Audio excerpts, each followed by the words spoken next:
Hello guys and welcome back. Dito lang yan sa aking YouTube channel. Kung bago ka pa lang sa aking YouTube channel, don't forget to hit the like button, subscribe button, at higit sa lahat sa notification bell for you to be notified sa mga susunod na mga happenings. Welcome. Ito po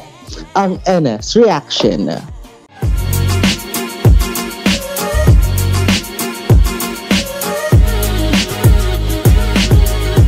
And for today, it is now the third episode. Dito lang yan sa pagpapatuloy ng ating pagre-react. Dito lang yan sa Love by Chance. Kung maalala nga natin, di ba, noong second episode, nakita natin talaga kung gaano nga ba talaga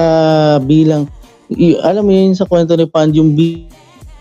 bilang isang hari ng mga mael. Grabe. Pero alam niyo yun guys, talagang pinakita nga sa atin nung previous episode na talagang ang importante dito, ngayon may kaibigan ka na. 'Di ba? Din sa POV ni ano to sa perspective na nakita natin ito ni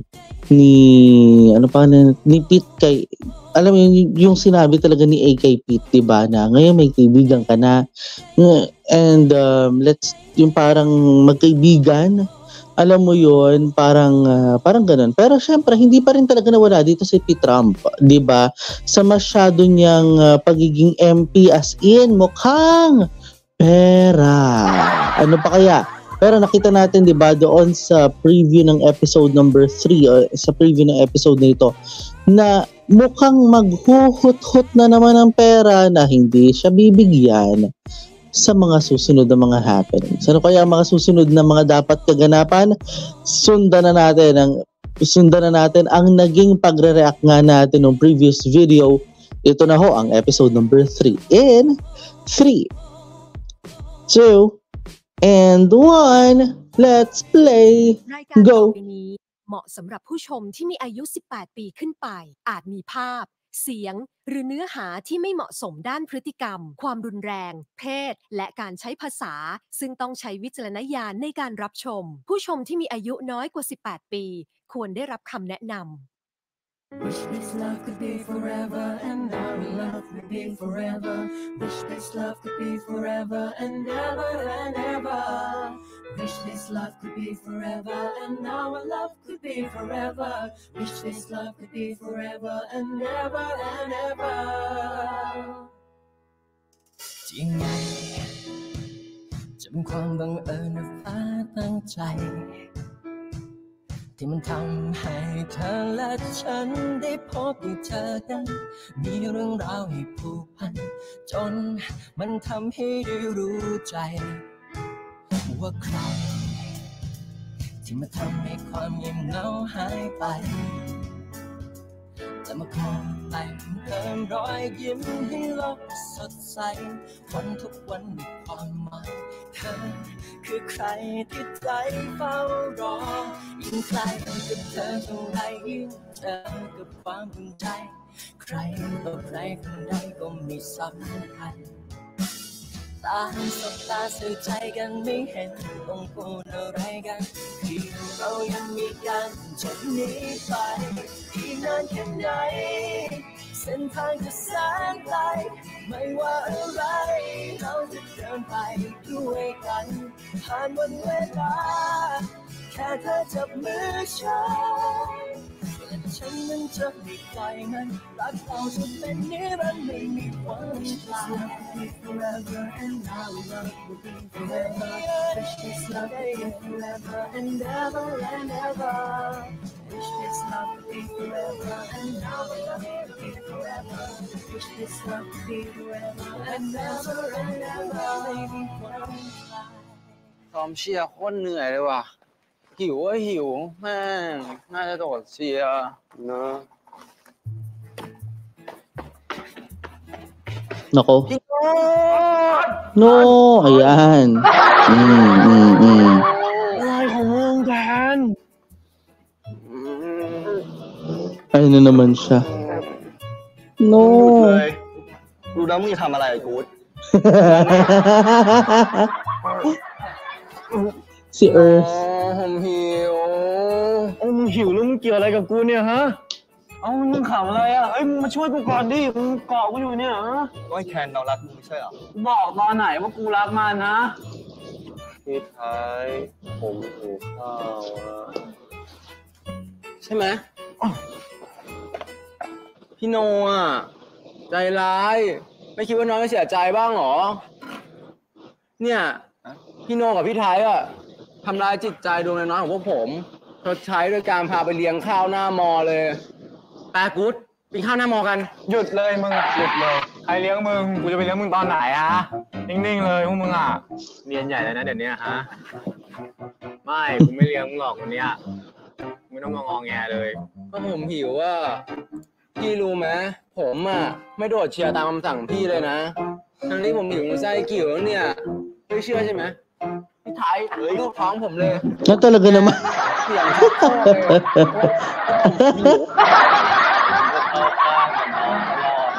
ยแล้วพี่สองคนน่ะจะไม่สงสารเด็กน้อยตาดำๆบ้างหรอเลี้ยงผมหน่อยนะเลี้ยงมันหน่อยเถอะเลี้ยงมันก็ได้อะwala ka talagang choice eh กินอะไรดีวะข้าวขาหมูก็น่ากินข้าวผัดร้านเจ๊ดาวก็อร่อยผัดซีอิ๊วทะเลก็ดีร้านหน้าแม่งตับไม่ได้เลยมึงยังมีพิซซ่าเตาถ่านผัดกะเพราหมูกรอบ ang dami mong gusto ไอ้กูช่วยกูคิดหน่อยแดกอะไรดีวะคิดไม่ออกเนี่ยกูอยากกินหอยPero talaga siya sloth ไม่ดีนะมึงอะไรก็ได้ที่ถูกที่สุดโอ้มึงอยากงกน้องนักเลยมึงมาเลี้ยงแทนกูไหมล่ะใช่มึงมองอะไรวะผมสงสัยว่าพี่มันทำหน้าเหมือนโลกจะแตกเลยคนเรามีชีวิตเดียวแท้ไม่ใช้ชีวิตได้คุ้มวะม้าผมเคยสอนไว้นะว่าคนเราอ่ะต้องมองโลกให้มันสดใสพี่ดูอย่างผมดิไม่เคยเครียดเรื่องอะไรเลยชิวๆมึงฟังพันยามันกูโคตรปวดหัวเลยวะO di ba masyadong malalim ang kanyang filosofiya นี่กูบอกอะไรให้นะชิวกับไม่มีสมองอ่ะมันไม่ต่างกันหรอกตามมาไม่มีด่างเลยเปล่าแล้วของมึงไม่ได้เปล่าไปกินข้าวเลยแล้วเปล่าparang si Good yung nonchalant ไม่โทรไม่โทรไม่กูบอกให้โทรไม่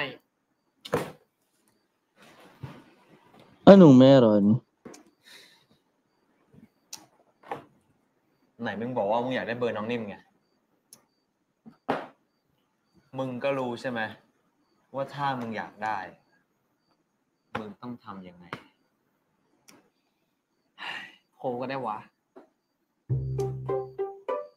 กูถามจริง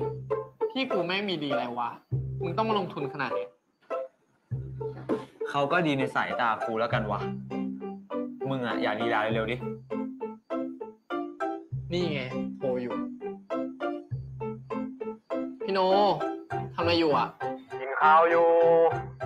กินข้าวกินกับใครอ่ะไอ้ทายไงแล้วก็รุ่นน้องอีก2 คนรุ่นน้องไหนอ่ะแน่หรือว่าสาวโอ๊ยสาวที่ไหนจะมากินข้าวกับพี่มึงให้นิกกูไม่หล่อมึงซะหน่อยแล้วนี่มึงจะถามอะไรกูเยอะๆเนี่ยเป็นเมียกูไงยูเวนเปล่าก็แค่ถามเฉยๆเป็นห่วงพี่ชายไม่ได้หรือไงกลัวโดนใครหลอกไปทำไม่ดีมีร้ายยิ่งเห็นหน้าโง่ๆอยู่โอ้ยแค่นี้นะน้องเวนเดี๋ยวกูกลับแล้วกูบอกnapaka a-hole pala nito charot ว่าน้องมึงโทรบ่อยจังนะช่วงเนี้ยมึงอิจฉากูเลยสิที่กูมีน้องชายที่คอยห่วงใยพี่ชายที่แสนดีแบบกูอ่ะกูจะอิจฉากูทำไมวะแฟนกูก็เป็นห่วงกูปะแต่จะว่าไปช่วงนี้ไอ้หนิงมันก็แปลกๆนะมันชอบโทรมาถามกูว่ากูอยู่ไหนกูอยู่กับใครถามยิ่งกว่าแม่กูอีกมันอาจจะเอาไปรายงานใครก็ได้นะใครวะพ่อแม่กูไม่อ่ะกูกลับเช้าอ่ะพ่อแม่กูไม่เห็นบ่นสักคำเลยไม่มีใครโทรตามกู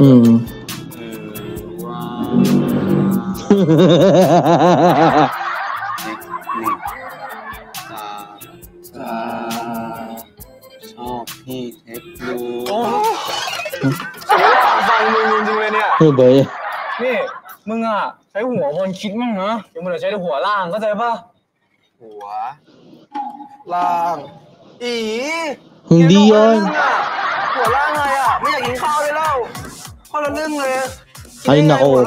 iba lang talaga yung nasa utak mo, bay.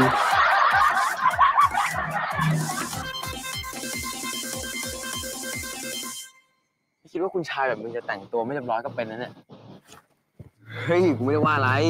แบบนี้ก็ดูดีไปอีกแบบอะไปเพื่อนๆกูรอแล้วก็เท่มากๆเลยนะครับคงมีมึงคนเดียวอะพูดแบบเนี้ยแล้วคราวหน้าถ้าจะมารอกูอะหาที่สว่างๆหน่อยดึกแล้วมันอันตรายถ้ามีใครมาหาเรื่องมึงอีกจะทำไงไป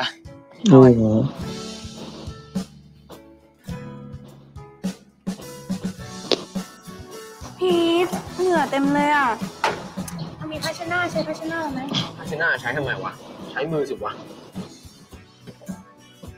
พีทครับรำคาญกูบอกว่าano kayang kwento dun, no? Pero in fairness, no? Kasi sa totoo lang, itong nakikita nga natin dito na part number 1, no? Is, just the beginning of the situation. Lagi naman ganun, di ba? Beginning of the most common situation talaga dito, eh. Alam niyo yun, nakita na natin si Type ulit, 'di ba? Parang after one episode, 'di ba? Parang after ata ng first episode. Ngayon lang ulit natin nakita si P-Type, si Earth dito sa story na ito. And then alam niyo nakakatawa talaga si Good. Para siyang ang nonchalant na sloth. Oo. Nonchalant na sloth, parang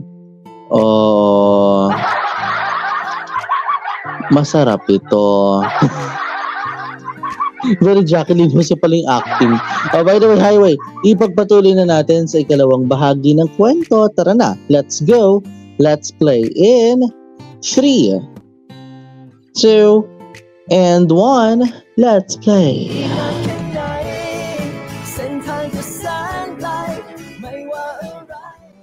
เมื่อไหร่จะมาเนี่ยกี่โมงแล้วเนี่ยโหนั่นเด็กไอซีที่มึงว่าวะเย็ดโคตรพ่อโคตรแม่หล่อเลยว่ะไอปอนมึงในข้างๆนี่มึงดับเลยนะเว้ยโอ้ยยังกลัวไม่มีทางดับหรอก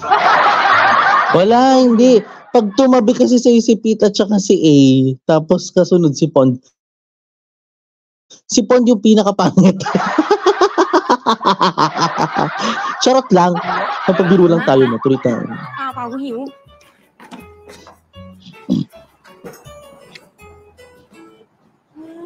ตัวเองทำไมหล่อจังเลยอ่ะมีแฟนยังอ่ะแล้วโสดจีบได้นะ Oo na lang. เรีย Born. เนี่ยคืออะไรวะแรกผสมเหี้ย Oh! ที่นี่นี่ฮะ สปีชีส์ของมึงยังไม่น่าถาม Grabe siya. ร้อยแบบนั้นนะจริงๆแล้วเราเป็นคนหวานเรียบร้อยน่ารักและอย่างว่าจีบได้นะคะไอโบรู้สึกว่ากูยังสภาพเขาไม่ได้ว่ะ ก็กูอยากได้อ่ะ แล้วใครไม่เคยสอนบ้างไหมวะว่าเป็นผู้หญิงเนี่ยควรสงวนท่าสงวนทีบ้างไม่มีแม่กูบอกว่าช้าหมดแดดเพราะว่าผู้ชายสมัยเนี้ยมันมีน้อยแล้วผู้หญิงอะมันมีเยอะถ้ากูไม่รู้จักปรับตัวนะกูก็จะอยู่บนคานตลอดไปไม่ยอมร้านสาวเด็ดขาดเลยป้าครับสั่งนะฮะผมเอาแห้งหมูแดง1แล้วก็แห้งหมูแดงเพิ่มเกี๊ยวแล้วก็น้ำซุปครับมีสั่งอาหารให้กันด้วยว่ะเสือกไอ้สัตว์คำก็เสือก2คำก็แสบนี่มึงจะคีเอทคำด่าดีๆกว่านี้หน่อยไม่ได้ไงฮะKaya? สั่งเสียเวลาผมเอา Anong sabi? เสือก2คำก็แสบนี่มึงจะคีเอทคำด่าดีๆกว่านี้หน่อยไม่ได้ไงฮะOo nga. สั่งเสียเวลาผมเอาอะไรวะเล็กน้ำใสครับ ผมเอาเกาเหลาครับป้า ว่าเลยดิ เอาเร็ว เอาเหมือนเขาอ่ะ ใช่เหมือนเลย เหมือนกันเลย เหมือนกันเลยนะ มาสองนี่เลยค่ะเพิ่ม แกบะแห้งแดง2พิเศษ1ชุดด้วย โอ้โหหิว เล็กใส2 เหลาอ่ะ เหลาป้าเหลา เหลา1แป๊บรอแป๊บ เดี๋ยวมาแห้งอะไร พี่เนี่ย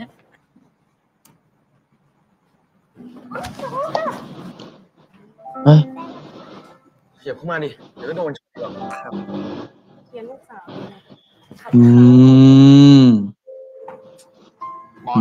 Si Pon nag-iisip na naman. หรือว่ามึงสองคนจะ คิดอะไรของมึงวะกูจะกลับบ้านคิดอะไรของมึงเนี่ยสาม อะไรหรือเปล่า ไปไหน สาม อ่ะ ของมึงเนี่ยฮะ ทำไม่ได้หรอ ไอ้เป็นอย่างนั้นเลยนี้ไม่มาเลย น่ากินไหมคะ Ang kiri nung ano. ครับ นั่นไง มึงหยิบให้แต่ไอพีทอ่ะ แล้วพวกกูว่า มึงก็มีมึงไม่หยิบเองวะไอโบไม่ยังหยิบเองได้เลย มึงหยิบให้มันเลย Selos ka lang eh. Kasi ang tamad mong tao eh. กูจะไม่ต้องเหนื่อยเสือก เลือกเสือสีควาย กูอยู่เสือกไม่ได้หรอกเรื่องของพวกมึงอ่ะ สนุกจะตาย อุ้ยพีทเหงื่อเต็มเลยอ่ะมีภาชนะใช้ภาชนะไหม ไม่เป็นไรครับไม่เป็นไรจริงๆนะครับ เออ ขอบคุณมากครับ รังเกียจเราเหรอ เปล่านะครับภาชนะใช้ทำไมวะใช้มือสิวะเอ๊ะ นี่สกปรก กูเคยบอกว่ากูสะอาดแล้ว Diba? Sarap yun. กูแค่เข้าใจแล้วว่าทำไมปอนมันถึงบอกว่ามึงตามดูแลเด็กไอซี ต้องบอกนะมึงติดเชื้อปอแล้วอ่ะ กูก็แค่เปิดเนาะไอปอนเนาะ กูบอกแล้ว อยากรู้อะไรให้ถามกู กูอับดุลปอนถามได้ตอบได้เว้ย Hindi ako naniniwala, bay. เอาออกไปเลยเก็บด้วยแต่ว่าอย่าไปได้ทำมันสกปรกจริง โอ้นี่สะอาดมากเลยนะครับเราก็มีครับ เนาะมีเยอะด้วยเหลือเยอะด้วยอ่ะเอาเลย ครับผม มันจะได้ เอาจนได้นี่ไง บอกแล้วร้านหน้ามอแม่งอร่อย ก็ว่าอร่อยครับ งั้นเดี๋ยวเรากลับก่อนดีกว่าครับ วันนี้ขอบคุณมากนะครับ ที่มาส่ง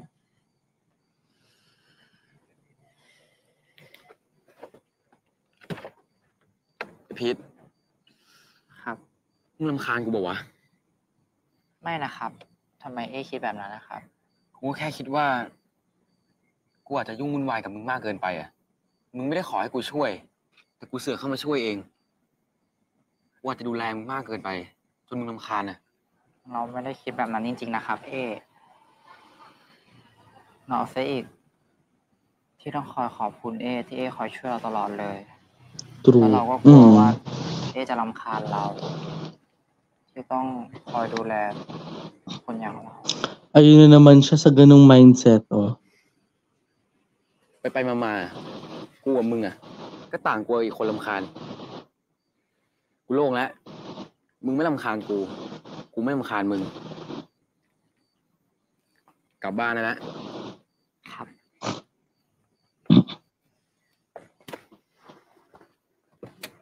ฝันดีนะคุณชาย วันนี้นะครับ จริงไงจนความบังเอิญฟ้าตั้งใจให้เธอและฉันได้พบได้เจอกันมีเรื่องราวให้ผูกพันจนมันทำให้ได้รู้ใจว่าใครที่มาทำให้ความเงียบเหงาหายไป คนเราจะตายเพราะรู้สึกดีกับใครบางคนมากเกินไปได้ไหมนะ และมาคอยแต่งเติมรอยยิ้มให้โลกสดใสวันทุกวันมีความหมายเธอคือใคร Nakapark ka ha? Siguraduhin mo nakapark ka ng lagay na to ha? ใครยืน Kasi baka mamaya umaandar yan. Sige, kaya nakaganon. Nakaganon ka, tas naandar. Sige, mamaya, naku. Mapareport may aksidenteng nangyari. Oh.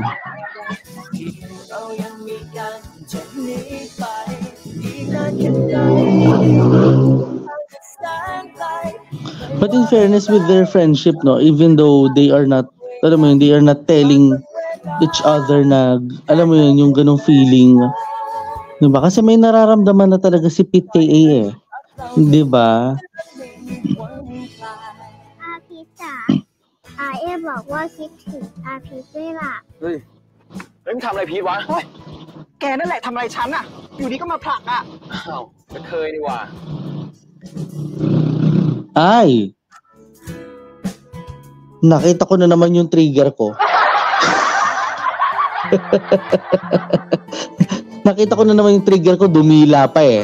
Oo. Parang napikon ako nung dumila siya eh. Oo. Who would have thought na pwede ako mapikon dun sa dumilang yun? Gumano siya eh. Nakatanga. Bakit? Masarap ba yung nakikita mo? Oh, sandam. Nuknukan ka ng katangahan. Oh my gosh. Ano, nasa na tayo? Nawala na tayo. Hindi, pero in fairness, no, sa ganda ng series na ito, sa ganda ng episode na ito, sa nasasaksihan nating ito, alam niyo yun, talagang yung kanilang closeness pa.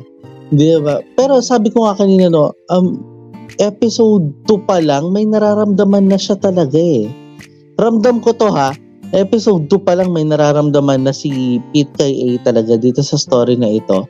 Pero alalahanin natin na they are still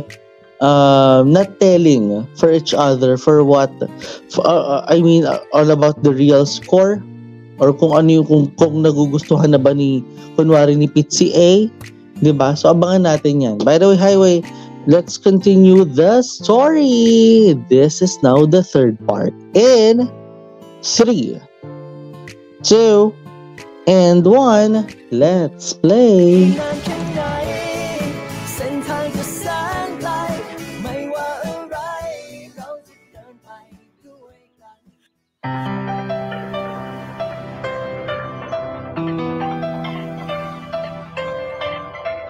So Pete is, A is running.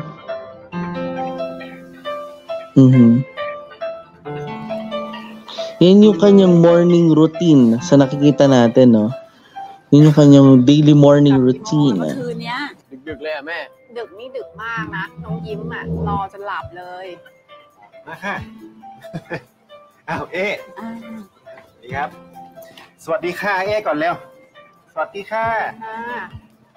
โอ้ไอเอไม่กลับบ้านตั้งนานคิดถึงไอเอไหมเนี่ยฮะขอหอมหน่อยนะ งอนของจริงละ ไม่ให้หอมเลย Hello. ถ้าไม่ให้ไอเอฟัดแก้มอะไอเอจะไปฟัดแก้มคนอื่นแล้วนะมีคนแก้มนิ่มเหมือนน้องยิ้มด้วย ใคร เดี๋ยวลุกขึ้นยืนเลยเอ๊เดี๋ยวนี่ไปมหาลัยไม่ทันเลยเนี่ยมีคนให้หอมแก้มเหรอเฮ้ย เปล่าพี่แค่เพื่อนอะ อุ้ยแค่เพื่อนเขาฟัดแก้มจับแก้มกันด้วยเหรอ Parang wala pang nangyari nga. รุ่นเรานี่ไม่มีนะ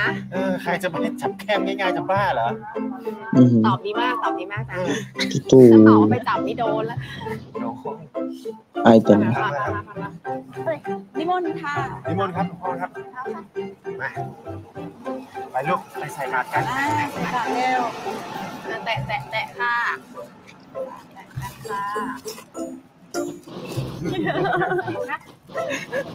ใส่เลย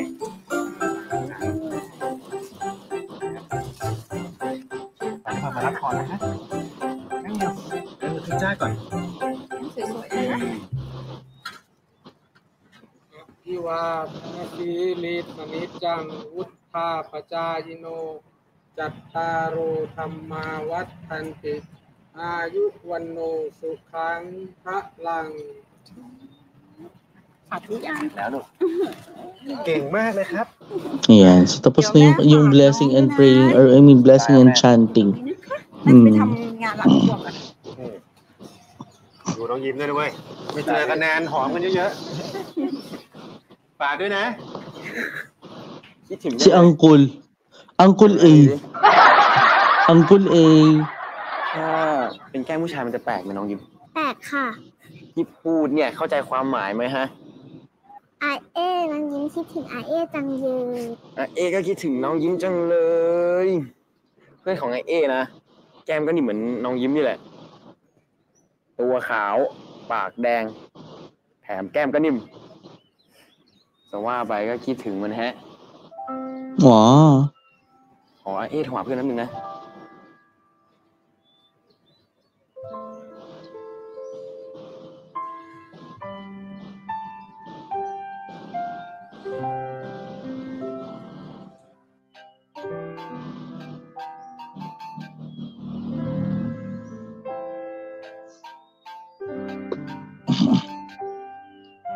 อืม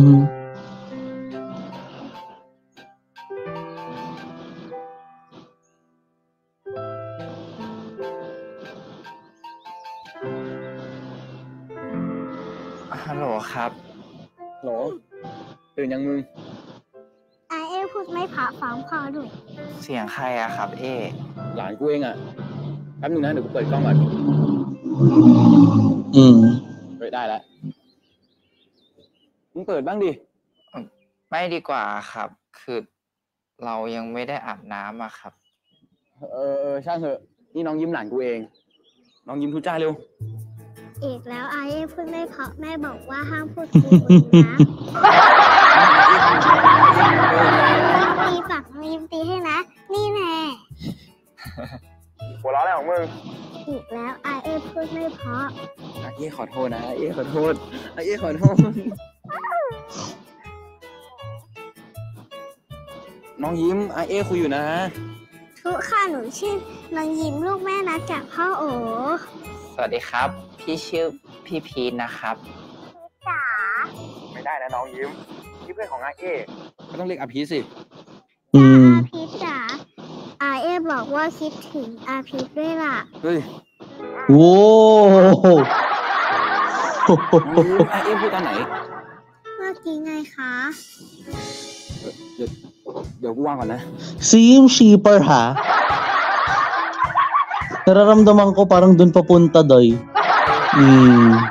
ดถึงเราเหรอ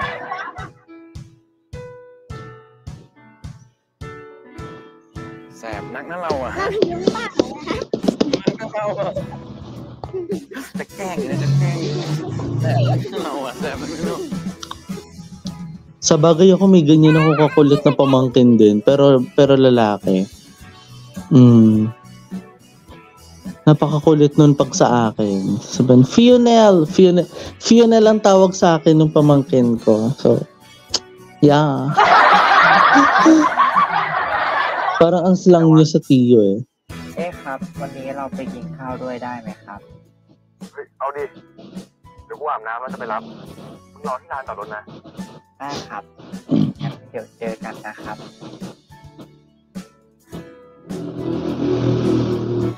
Ay.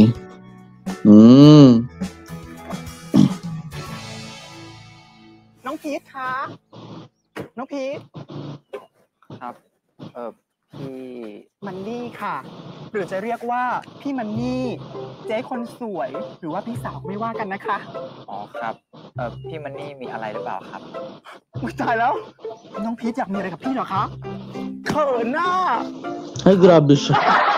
คือค่ะคือพอดีพี่มีเรื่องจะคุยกับน้องนะคะน้องพอจะมีเวลาให้พี่หน่อยไหมคะ เฮ้ยมึงทำอะไรพี่วะ แกนั่นแหละทำอะไรฉันอยู่ดีก็มาผลักอ่ะฉันเป็นสาวเป็นนางนะหัดมีมารยาทบ้าง อ้าวกระเทยนี่ว่ะ กระเทยนักหัวแม่มึงเหรอ โทษที Wow. พี่ขอคิดว่าพี่หาเรื่องพี่อะ น้องพีทคะพี่จะเข้าเรื่องแล้วกันนะคะ คือว่าพี่เนี่ยอยากให้น้องพีทเข้าเชียร์ทุกวันพฤหัสพี่ก็เลยจะมาถามน้องพีทว่าสะดวกหรือเปล่า แต่พี่เขาไม่คิดนะคะ ว่ามาถามแค่นี้เนี่ยจะมีพวกป่าเถื่อนเข้ามาผลักและทำร้ายร่างกายพี่อ่ะ Grabe ใน siya. เมื่อเพื่อนเตี้ยล่ำของน้องคนนี้ทำร้ายร่างกายพี่ พี่ก็จะขอใช้สิทธิ์รุ่นพี่ บังคับให้น้อง Wow, พีท seniority เข้าเชียร์ด้วย privilege ค่ะ ah. ด็จการดีกว่าแบบเนี้ย ไม่เป็นไรครับพี่คือจริงๆพีกะจะเข้าห้องเชียร์อยู่แล้วอะครับ โอ้ my god ขอบคุณพี่วันนี้มากนะครับ Wow! Nag-OMG ka bigla, di ba? แล้วเจอกันนะคะวันพฤหัสนี้พี่ไปก่อนนะคะพี่จะต้องรีบเอาข่าวดีเนี่ยไปบอกอีกพวกชนีขี้ขลาดที่อยากได้แต่ไม่อยากลองซะก่อน แค่นึกหน้าเวลาที่พวกมันอิจฉาเนี่ยก็สะใจกูแล้วไปแล้วค่ะ ครับ เจอกันค่ะ อะไรชื่อมันนี่วะถ้าแม่งไม่มั่นหน้าจริงแม่งไม่กล้าตั้งเองหรอก โอ้พี่วันนี้นิสัยดีจะตายครับ กูไม่ได้ว่าแม่งซะหน่อยกินข้าวกัน ครับ วันพฤหัสสิงห์นะ Nako! Nako, nakhuli mo na naman ang pika ko, Day! Wait lang! Gusto kong manakal na naman! Nakita ko na naman siya! Alam mo yung kamay ko, palibasa hindi nyo kita. Pag wala sa camera, nakaganon talaga yung kamay ko. Parang nanginginig. Parang gusto niya manakal. Nadimonyo ka. Tuloy tayo. Pasok. Tuloy kwento.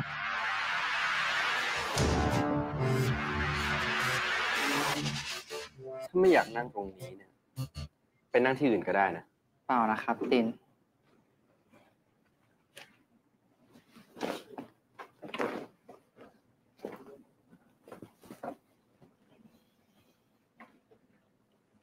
ทำไม ยังโกรธที่ฉันไปไหว้พวกภาคไทยอยู่สินะ เราว่าอย่าพูดเรื่องนี้กันดีกว่าครับติน ก็ได้ แต่ยังไง ฉันก็ไม่เปลี่ยนความคิดแน่ แต่สักวันหนึ่งอาจจะมีคนที่ทำให้ตินเปลี่ยนความคิดก็ได้นะครับ ๆไม่มีวัน แต่เราไม่รู้อนาคต Wag, di ba sa anong kasabihan natin mga Pilipino, wag magsalita ng tapos. Hindi mo naman na, alam mo, wag kang magsalita ng hindi pa tapos kasi you never know. Di ba? You always never know. Di ba? Masakit yung mata ko.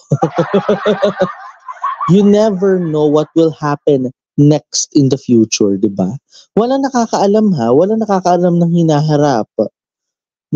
Baka malay mo ito pala yung magiging para sa'yo.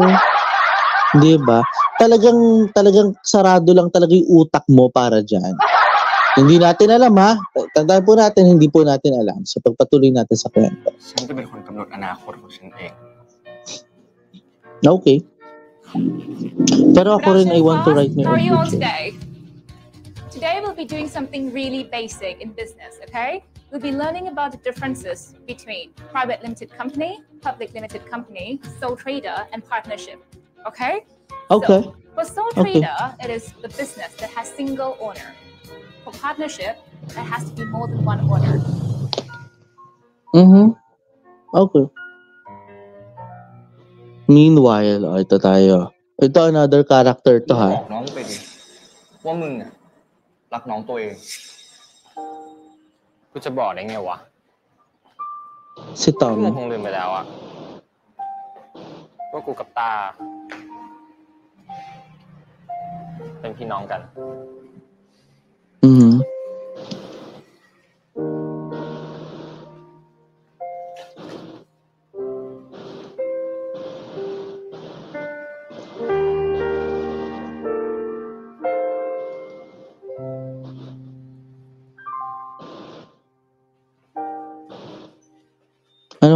Ano kaya ang mahalagang pag-uusapan ni Tam at saka niya? No? ถ้ายังร้องเพลงเชียร์ไม่ได้ก็บอกพี่นะคะ เดี๋ยวพี่จะติวให้เป็นการส่วนตัวเลย ขอบคุณมากครับพี่มันนี่ น้องพีทค่ะน้องพีท ครับ คือพอดีว่าพี่เรียกน้องพีทไม่ถนัดนะคะ พี่ขอเรียกพี่รักได้ไหม Uy. Kaharot. ตายแล้วเป็นเลิศจะต้องพี่นะคะน้องตายแล้วทุนหัว Hindi nila alam ha. หล่อนดีตายแหละเนี่ยฉันอยากพูดนี่ทำไมล่ะเจ๊อยากเก็บอยากกักไว้คนเดียว คนหล่อมีน้อยใช้สอยให้ทั่วถึงสิคะ Nasaan ka, A?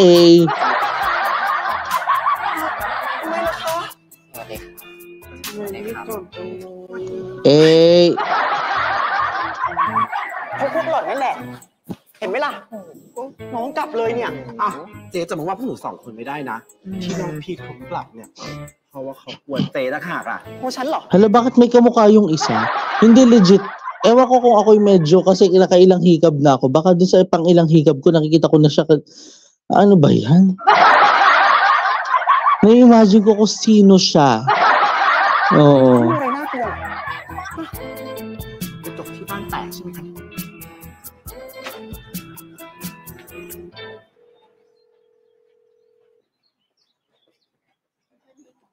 สงสัยวันนี้คณะวิศวะเลิกเชียร์กันช้า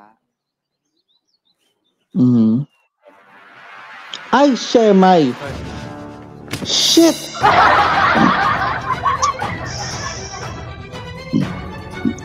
Punyeta ka. Oh my gosh.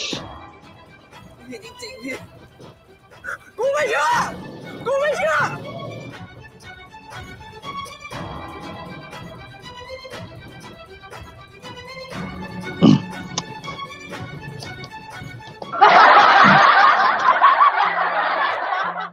Ayoko mag-talk. Please, ayoko mag-talk. Gusto ko magmura. Ayoko magmura. Makakapikon lang. Nakakapikon lang. Sa totoo lang. Nakakainis na. Bakit nandun na naman si Trump? Ay nako, excited ako kung ano mangyayari. Let's go straight to this final part in 3, 2, and 1. Tingnan na natin. Go. อีกนานแค่ไหนเส้นทางจะแสนไกลไม่ว่าอะไร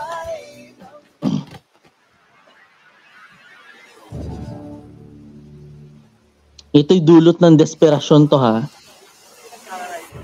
อย่ามาแกล้งโง่เอาเงินนี่วะ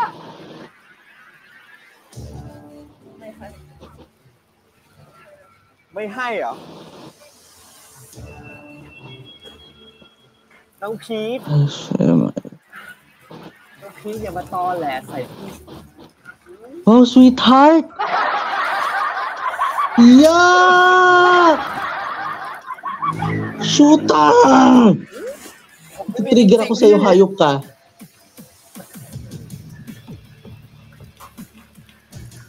Bakit mo kailangang i-lick siya ng ganun? Unang-una, hindi siya ice cream. Okay? You're getting into my nerves, my friend. นะไอพี่จะเลิกกวนใจพีทเลยนะพีทพี่ชอบผมไปตั้งเยอะแล้ว ผมไม่มีพี่อีกแล้ว Bakit yun ba pera mo was more of interest? Tinitrigger mo ko ah. 200,000พี่ขอนะพีท What? Ang laki ha? พี่ขอ ผมไม่มี Uy, halos kayamanan na yan. 200K? กูไม่เชื่อ กูไม่เชื่อ gago ka pala eh. Saan ka kukuha ng 200K? Saan siya kukuha ng 200K, Day? Diba? At saka sino ang may lakas ng loob? Alam niyo, pang ransom ang datingan, papakulong kita. ผมไม่มีกูรู้มึงมีเงินเก็บอยู่ในบัญชี Kaya nga savings, di ba? For the future, di ba? Bobo ka? ไม่ให้ไม่ให้ไม่ให้เหรอ ได้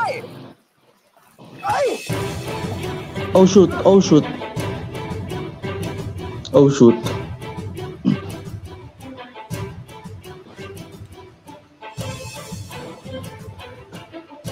มึงจะให้ไม่ให้มึงจะให้ไม่ให้มึงจะให้ไม่ให้ Eh, kung wala nga siyang pera, gago ka? Kahit mag-high pitch ka pa, wala siyang ibibigay sa'yo. Kahit itodo mo pa sa A7, kahit ikaw mag-whistle note, wala siyang ibibigay sa'yo.จะให้ไม่ให้ไอ้ Talagang torture Inday, ha? Sige! A6 mo pa! A6! Itono mo sa A6! Sige! Wait lang, may mapupurat siya pag nag-A7? Give me the money! Yung ganun kataas, please. Ano nga to? Oh, shoot.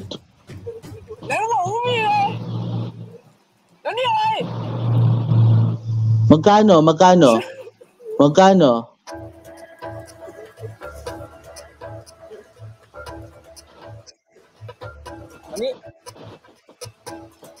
What? Ay, hindi. Magsasabi ako sa pulis pag nakita kitata mo.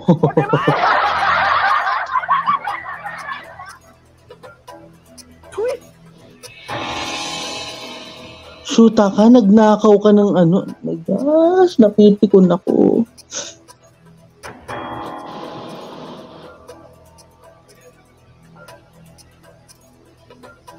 Oh, shoot.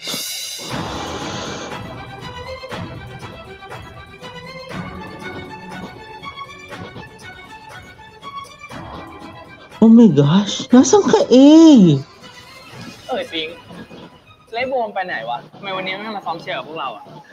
มึงถามเรื่องจริงหรือยังยังไงโบมันจะไปไหนได้แม่ก็คงตามแอลผู้ชายแถวเนี้ยแม่งแดกไปไม่รู้กี่คนแล้วตัวอ้วนเท่านี้กูก็ลืมไปถ้าแม่งแดก Nawalan siya ng relo, ha? จริงเลย ที่พูดถึงเรื่องแดก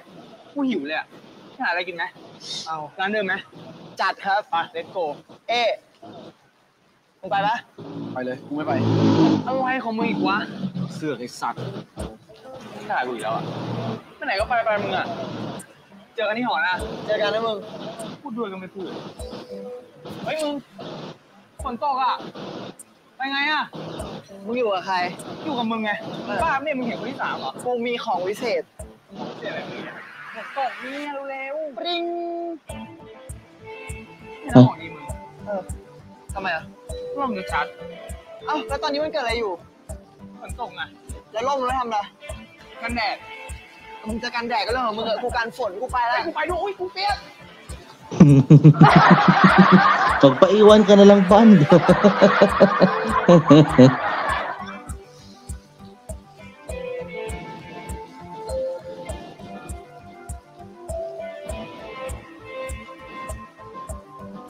Oh, shoot.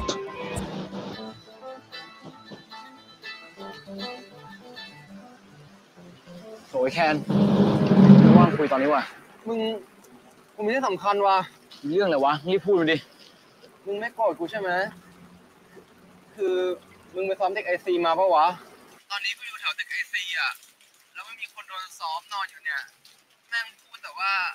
เดวิดว่าไอพีทไหนวะไอแคนดูมันให้กูก่อนนะจะปล่อยให้แม่งอยู่คนเดียวกูรีบไปแล้ว Oh, shoot. I love that slow-mo. ไหวปะวะมึง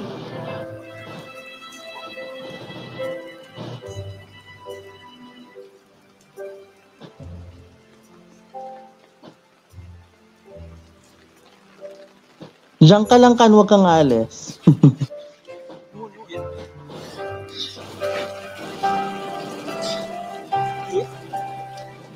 พีท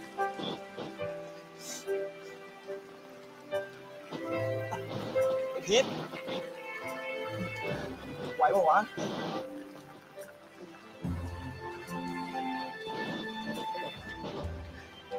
Shoota, nagising ang diwa ko talaga kay Trump. Hayop ka. Oh my gosh. มาแล้วมึงต้องกลัวนะเว้ยไม่มีใครทำอะไรมึงได้อีกไหวปะวะพีทมึงไม่บอกกู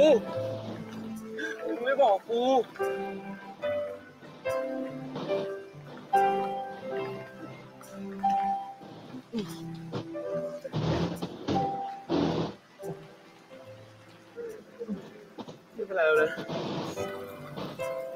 มีแล้วไม่ต้องกลัวนะเว้ย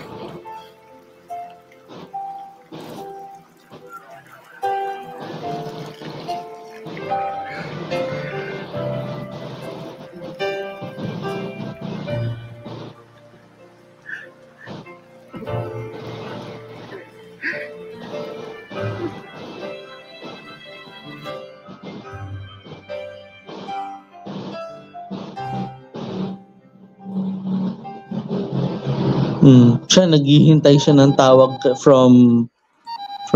Tom. เอาต้า from Tar. เป็นไงบ้างเนี่ยสบายดีเปล่าที่นู่นหนาวปะเนี่ยแล้วสอบเสร็จยังเนี่ยพี่ว่าต้าดูผอมไปอีกแล้วนะกินข้าวบ้างปะเนี่ย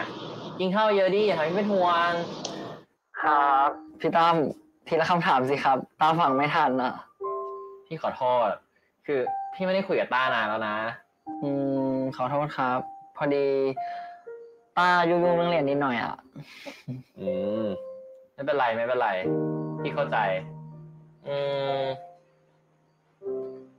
คือพี่แค่อยากจะบอกกับต้าว่า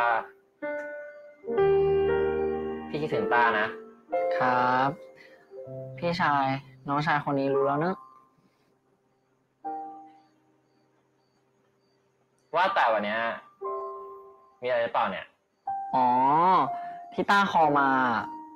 ต้าจะถามพี่ตั้มว่าพี่ตั้มอยากได้ของฝากอะไรจากที่นี่หรือเปล่าอ่ะต้าจะได้ซื้อไปให้แล้วก็ฝากถามพ่อกับแม่ด้วยนะถ้าเป็นของพ่อกับแม่เดี๋ยวพี่ถามให้นะแต่ถ้าของพี่อ่ะไม่ต้องซื้ออะไรมาหรอกแค่ต้ากลับมาพี่ดีใจแล้วครับงั้นต้าไปก่อนนะที่นู่นต้องบอกว่าฝันดีสินะฝันดีครับพี่ตั้มฝันดีนะ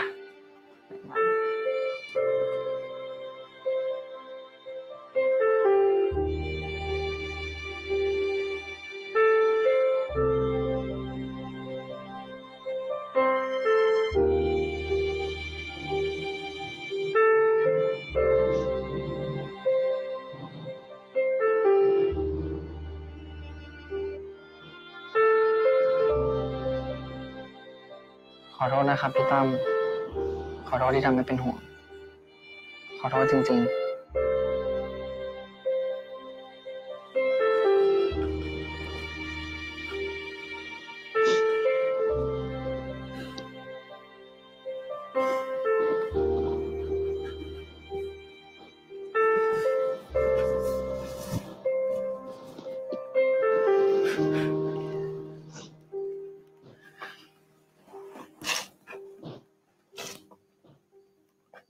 ขอโทษ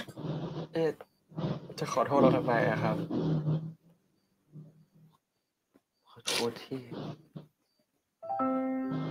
กูจะดูแลมึงจะปกป้องมึงถ้ากูกลับมาไม่ทันนะขอโทษที่มึงต้องเป็นแบบเนี้ยไม่หรอกครับเอ๊ไม่ต้องขอโทษเราหรอกครับเราต่างหากที่ต้องขอโทษเราขอทำให้เดือดร้อนตลอดเลย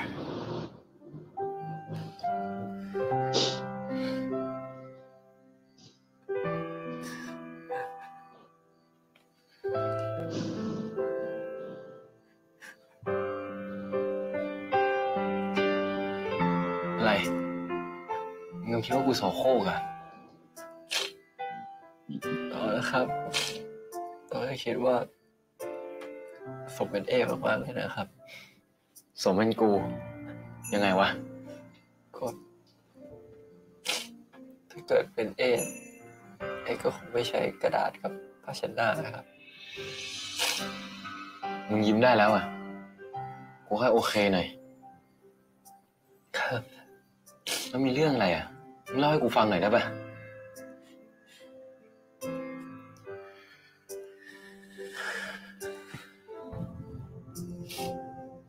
แล้วโทรศัพท์มึงอยู่ไหนวะ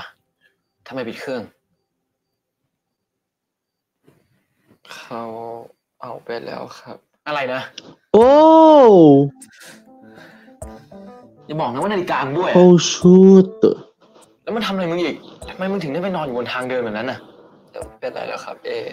เราแค่ตกใจเองอะครับ บอกมาว่ามันทำอะไรมึง เขาก็แค่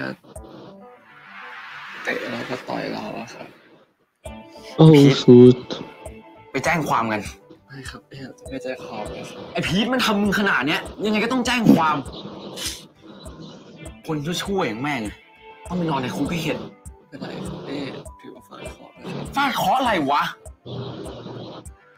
Oo nga. Alam mo, dapat diretso pulis na yan eh. Kasi that's very illegal. Diba? พี่ใจความเลยครับ Hindi parang prinotektahan mo na rin yung mga, alam mo yun, yung mga nangyari hindi maganda, diba? Kung ako yun, ipapapulis ko talaga yun. ถ้ามึงจะรักมันนะก็ไม่ใช่เรื่องของกู ไม่นะครับ เราไม่รักพี่ทับอีกแล้ว แล้วทำไมมึงไม่แจ้งความวะ ที่เราไปแจ้งความไม่ใช่เพราะว่าเรารักพี่ทับเป็นเพราะว่า เราเป็นห่วงที่บ้าน เราเป็นห่วงแม่ เราไม่อยากให้แม่ไม่สบายใจเราขอนะครับ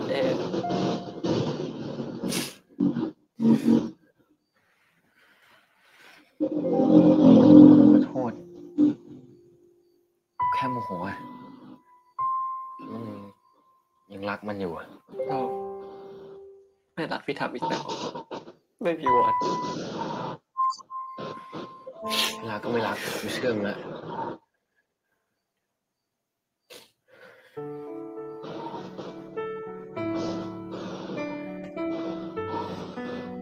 โทรหาแม่มึงบอกว่ามึงจะนอนค้างที่นี่แม่มึงจะได้ไม่ต้องเป็นห่วง ขอบคุณนะครับ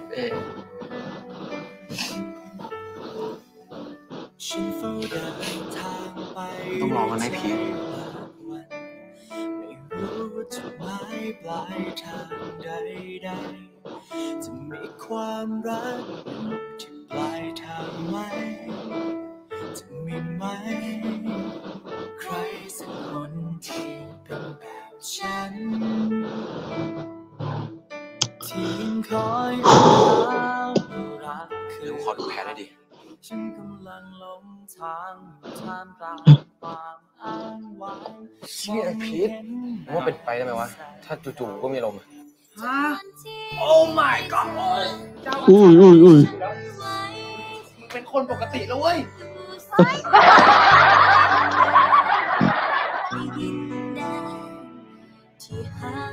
โอ้ ที่ฉันไม่เคยพบเจอเธอทำให้ฉันรู้ว่ารักจริงๆมันคือ alam nyo yun guys, talagang, alam nyo yun,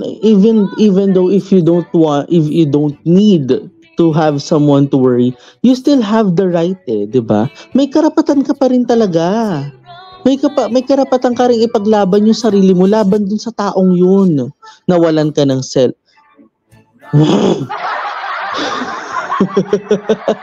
Natitrigger ako, Day. Legit to. Nawalan siya ng phone. Oh, let's reiterate something. Nawalan siya ng phone, nawalan siya ng pera, nawalan siya ng watch, nawalan siya ng relo, tinanggalan siya ng something. And do you think that is too much? Don't you think it's that too much? That's too much. Diba? That's, sabihin natin kung 200,000 baht yung kinailangan niya, parang sobra naman. Diba? Parang sumobra ka naman. Diba? Ang sama-sama mo ng tao talaga.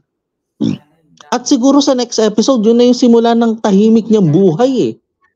Dahil talagang wala tayong nakitang senyales ng Trump sa for the next episode. Wala na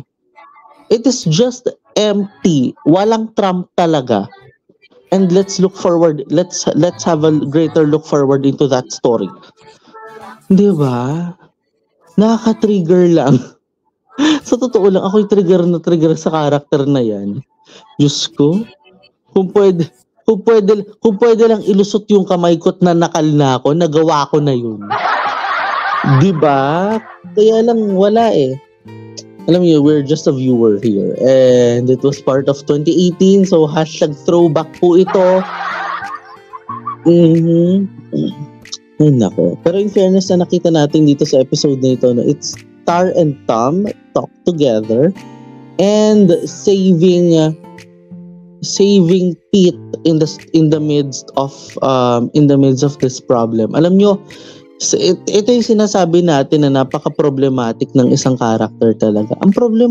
napaka-problematic po ng character ni ano talaga. Yang ano pangalan yan? Yung damuhong yan. Yung Trump, ayun.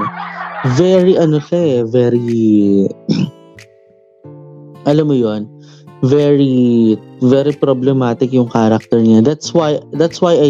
alam mo yun, that's why A deserve to save talaga yung taong yun. Why? Because alam mo yun, kahit sabihin na nating nahuli siya, 'di ba? Or alam mo yun, na-late siya dun sa scenario na yun, worth it pa rin para sa kanya yung tulungan niya eh. 'Di ba? And tandaan natin na it is not just the unfortunate story of of Pete, 'di ba? It is also the wrong move talaga, and the wrong decision making of Pete din talaga. Kasi bakit? Mali kasi yung hindi mo ipaglaban ang sarili mo eh. Mali kasi yun, yung hindi mo ipinaglaban yung sarili mo towards that person eh. Why? Kasi you as an individual, eto makinig kayo ha, as an individual, we all have the right to tell what happened during the crime. Muntik na siyang mamatay sa storya eh. 'Di ba? Sabihin natin, it might be an OA, it might be an overacting. Pero kung nakikita nyo, muntik na siyang mamatay sa nangyari eh. Naulanan na siya, sinuntok pa siya, ninakawan pa siya, itinulak pa siya dun sa medyo gilid ng nilalakaran ng mga tao. Sige nga. 'Di ba? Sinong gago ang hindi mag-iisip na yun ay isang krimen? 'Di ba? At sinong gago ang hindi, pasensya ha, magsasalita ako ng kung ano-ano dito. Sinong leche ba naman ang hindi makakapagsumbong, 'di ba? 'Di ba? Lahat tayo may karapatang magsumbong talaga dahil yun yung karapatan natin, yung sabihin ng katotohanan. 'Di ba? There's always the truth and nothing but the truth. Pero I'm looking forward na makulong 'yan. Sa totoo lang. Nako. Na-trigger tayo, pasensya na. At yan na nga mga friend, mga biang naging kabuuan ng ating reaction sa video na ito. Kung bago pa lamang po kayo sa aking YouTube channel, don't forget to hit the like button, subscribe button, at higit sa lahat sa notification bell for you to be notified sa mga susunod na mga happenings. And guys, don't forget also to follow me on my social media accounts na naka-flash po sa inyong mga screens. Guys, maraming salamat po sa inyo nga pong naging pagsama sa akin. Dito lang yan sa episode number 3 ng Love by Chance. Ako po si Nathaniel Subida. As always, this is my commentary, this is my own opinion, and this is my own reaction. This is me, Nathaniel Subida. Keep safe, have a great day, and always remember to fight for what is right, to choose what you love, and to be loved. At kayo po'y patuloy na nakatutok dito lang yan sa Nathaniel Subida YouTube channel. Maraming salamat. Have a great day and stay safe and bye!